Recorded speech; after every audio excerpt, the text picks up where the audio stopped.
কোন ব্যক্তিকে আমি গাল পারি, গাল পাড়ার জন্য ডিগ্রি নিছি নাকি?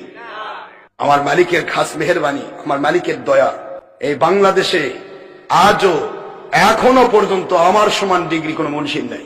যতই গল্প করুক, একদিকে বিএস বিসিএস, একদিকে পিএইচডি ডিগ্রিধারী, একদিকে অনার্স মাস্টার, ফোর্থ স্ট্যান্ড, আমি কোনদিন ক্লাসে রোল নম্বর আমার 2 হয়নি।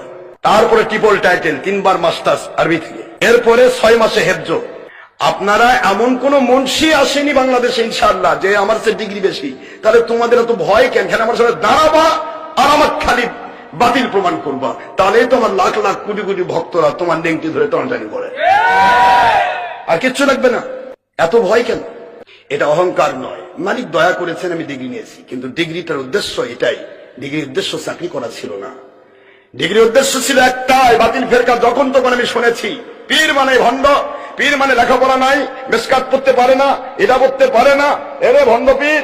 ওই পড়তে পারে না দেখে ভণ্ড হয়েছে। এখন আমি সবই পড়তে পারি, তাও আমি ভণ্ড। নাউজুবিল্লাহ বলবেন? আর কথাটা বুঝতে পারতেছেন? একটা পীর সাহেব মিসকাত পড়তে পারে না, তাদের গল্প ছিল মিসকাত পড়তে পারে না, এটা পীর হয়। আমরা মিসকাত, মিরকাত, আশাতুল উম্মাত, সুনাদ দারমি, দারি কুতনি, কিতাব আল আসার, মুসনাদ আব্দুর রাজ্জাক, মুসনাদ আবি শাহবা, মুওয়াত্তা মালিক, মুওয়াত্তা মুহাম্মদ ইবনে খুজাইমা, আদম মুফরাদ ইমাম বুখারী, ফিরদাউস লিদ-দালামি, মুসনাদ আহমদ বিন হাম্বল, মুসনাদ আবু হানিফা, মুসনাদ আব্দুর রাজ্জাক, মুসনাদ আব্দুর রাজ্জাক। তারপরে আপনার যেই কিতাবগুলিতে জের জবর পেস্ত নাই, নোক্তাও নাই, কোনটা বা, কোনটা নুন, কোনটা তা, কোনটা ইয়া, কোনটা সা, নোক্তাও নাই, ও কিতাবও আলহামদুলিল্লাহ আমরা পড়া শিখেছি। তারপরও আমি ভণ্ড। তার মানে কি? সত্য বললেই সে ভণ্ড, আর ভণ্ডের সাথে ভণ্ডামি করলেই সে হক্কানি রব্বানি। মূল কথা এটা।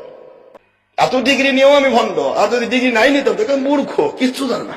মানুষকে ধোকা দেওয়ার জন্য কি কি করছি আমরা বাবারা? কেন এটা সবকিছু মূলে হলো হিংসা। কি বলেন তো? কি বলেন তো? আরেকটা হলো অহংকার। আমি কি হলাম রে? অহংকার কেন থাকবে?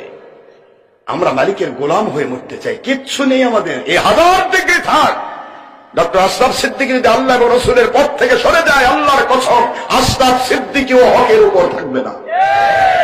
আশরাফ সিদ্দিকী যদি আল্লাহর কোরআন, রাসূল, সুন্নাহ, নবীজি পাকের মহব্বত, আল্লাহর মহব্বত নিয়ে মরতে পারে, তবে না তার জীবনের দাম আছে।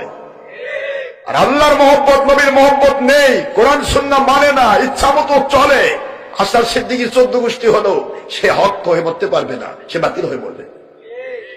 এটাই সিস্টেম।